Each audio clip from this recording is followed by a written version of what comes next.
অনেকদিন পর আপুদের সাথে বাহিরে বের হলাম, তাও আবার রেস্টুরেন্টে। হ্যালো ফ্রেন্ডস, সবাই কেমন আছেন? আলহামদুলিল্লাহ আমি অনেক ভালো আছি। তো প্রতিবার ঈদে আমরা যখন কুরবানি ঈদ হয়, তো আমার ছোটো জ্যাঠা যখন গ্রামে ঈদ করে, তো যখন আপুরা আসে, তারপর হচ্ছে আমার বাকি কাজিনদের সাথে, মানে বড় আপুদের সাথে প্রতিবারই ঈদের পর একসাথে বের হই রেস্টুরেন্টের দিকে বা কোথাও ঘুরতে বের হই। তো এবারও সেম হলো। তো আমরা 4জন বোন মিলে গেলাম গৌরীপুর ডিংডং রেস্টুরেন্টে। তো হঠাৎ প্ল্যানিং, তো আমার আপুরা নাকি রাত্রি ওরা ডিসাইড করছিল, কিন্তু আমি ওনাদের সাথে ছিলাম না দেখে আর বলতে পারে নাই। তো হঠাৎ যেদিন যাবে সেদিন দুপুর কিছুক্ষণ আগে আমাকে বলল যে যাবো কিনা। তো কি আর করার, ওনারা যাচ্ছে, আমি বাসায় একা একা কী করবো। তো পরে বললাম যে ঠিক আছে আমিও যাব, চলো। তো গেলাম।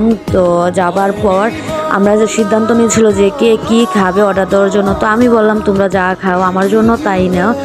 তো একটা পর্যায়ে তো নেওয়া হলো chicken tandoori rice with vegetable, তারপর হচ্ছে burger, pizza, basket biryani, pasta. তো সবই নেওয়া হলো। তো আমি আবার দুপুরে লাঞ্চ করে বাসা থেকে বের হওয়া হয়েছিল, তো তত পেটে জায়গা ছিল না যে খাবো। তো আপুরা আবার দুপুরের না খেয়ে বের হয়েছিল, তো ওরা তো যা ইচ্ছে তা খাইতেই পারবে। তো কি আর করা, ওনাদের সাথে আমিও খেতে হলো। তো বাস্কেট বিরিয়ানি নিয়েছিলাম এক সেটই। তো এটাই আমরা 4জন মিলে ভাগ করে খেলাম। তো সেই ভাগ করার মধ্যে আমি ছোট বোন, আমি সবাইকে দিলাম ভাগ করে।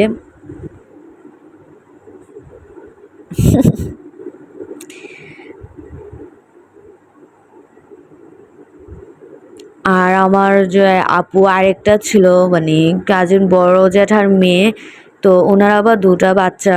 তো একটা বড়টারে নিয়ে গেছিলো সাথে, অনেক জ্বালাচ্ছিল।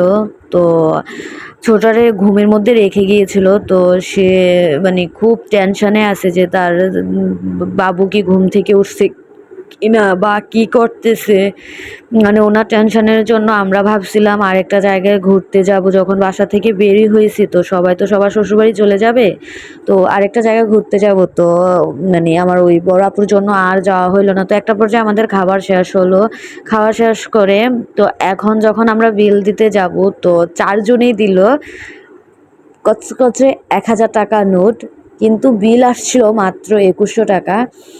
তো কি আর করার, তো হিসেব করলাম যে কার কত বিল আসছে।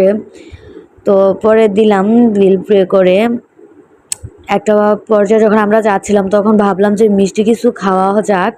তো হঠাৎ করে কেকের কথা বলা হলো, তো হঠাৎ কেকের দোকানেও যাওয়া হলো। তো ওইখান থেকে কাপ কেক নিলাম 3 পিস, না হ্যাঁ 3 পিস, ভ্যানিলা নিলাম 2 পিস আর চকলেট নিলাম 1 পিস। তো এই 3 কাপ কেক নিয়ে আমরা 3জন নিয়ে গেলাম। তো ভাবলাম যে এখনও অনেকটা সময় আছে, তো ওই সময়টার মধ্যে কি করা যায়। তো ওইখানে আমাদের গৌরীপুরে একটা পার্ক আছে, তো ওইখানে আমরা গেলাম সবাই মিলে। তো ওখানে যাওয়ার পর কিছুটা সময় ওইখানে কাটাচ্ছিলাম, আড্ডা দিচ্ছিলাম, কথা বলতেছিলাম। তো বলতে বলতে একটা পর্যায়ে তো সময় হলো বাসায় আসার।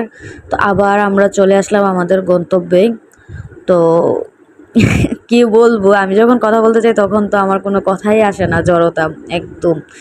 তো আপনারা সবাই ভালো থাকবেন, আমিও অনেক ভালো থাকবো আপনাদের দোয়ায়। আল্লাহ হাফেজ।